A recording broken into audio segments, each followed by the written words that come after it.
খবর সংগ্রহ করতে গিয়ে আক্রান্ত সাংবাদিক, আটক এক।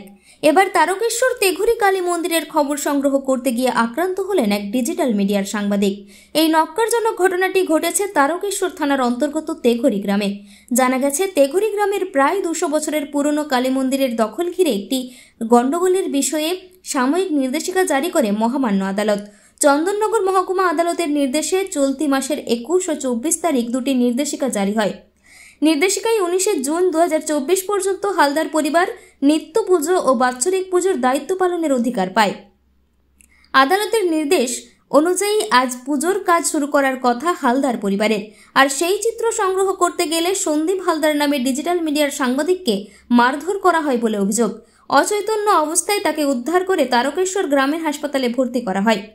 যদিও ঘটনার পর হালদার পরিবারের বিরোধীদের কাছ থেকে এখনও কোনো প্রতিক্রিয়া পাওয়া যায়নি, তবে এই ঘটনায় সরব সাংবাদিক মহল। এই নক্করজনক ঘটনার নিন্দা জানান তারা। পুলিশ সূত্রে জানা গেছে, এই ঘটনায় পরিবারের অভিযোগের ভিত্তিতে একজনকে আটক করা হয়েছে। চটজলদি পুলিশ অ্যাকশন নেওয়ায় খুশি সাংবাদিক মহল। তারা চান এই ঘটনার সাথে জড়িত বাকিদেরও যেন খুঁজে বার করে শাস্তি দেওয়া হয়।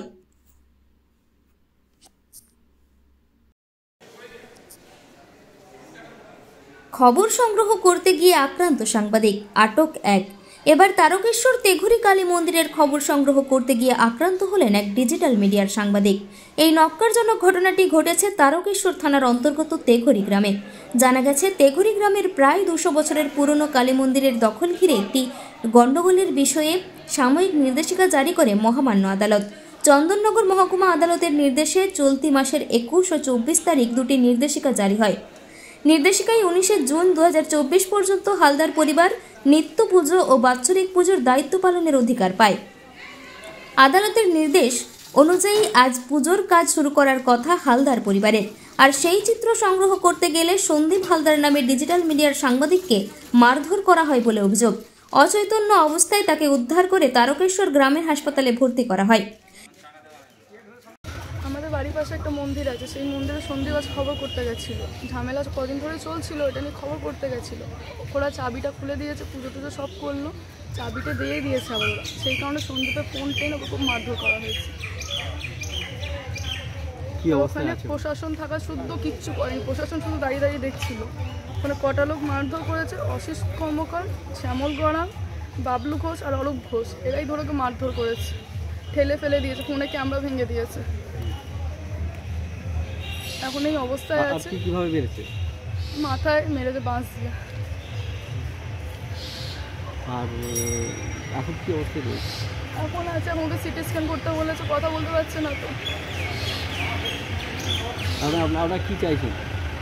কি চাইছি, প্রশাসন থাকা শুধু যদি আমাদের কোনো প্রাইভেসি না হয়, তাহলে প্রশাসন কী কাজে আমাদের? প্রশাসন হাতে ছুরি পরে বসতে পারে, প্রশাসন আমাদের কোনো সেফটি না দিতে পারে, প্রশাসন কী কাজে? ওখানে দাঁড়িয়ে দাঁড়িয়ে দেখছে একটা সাংবাদিককে মারা হচ্ছে, প্রশাসন দাঁড়িয়ে দেখছে। আপনারাও তো সাংবাদিক, কাল তো আপনাদের গায়ে হাত দিতে পারে, তখন তো প্রশাসন দাঁড়িয়ে দেখবে। আমরা বলছি আমরা তো কোনো ঝুট ঝামেলা করিনি, তাহলে ওরা কেন ঝামেলা করবে? ঝামেলা শুদ্ধ কেন প্রশাসন দাঁড়িয়ে দেখবে? তাদের কি দায়িত্ব? তাদের কি কোনো দায়িত্ব নেই আমাদের প্রতি? আপনার নাম? কৃতিকা হালদার। কৃতিকা হালদার।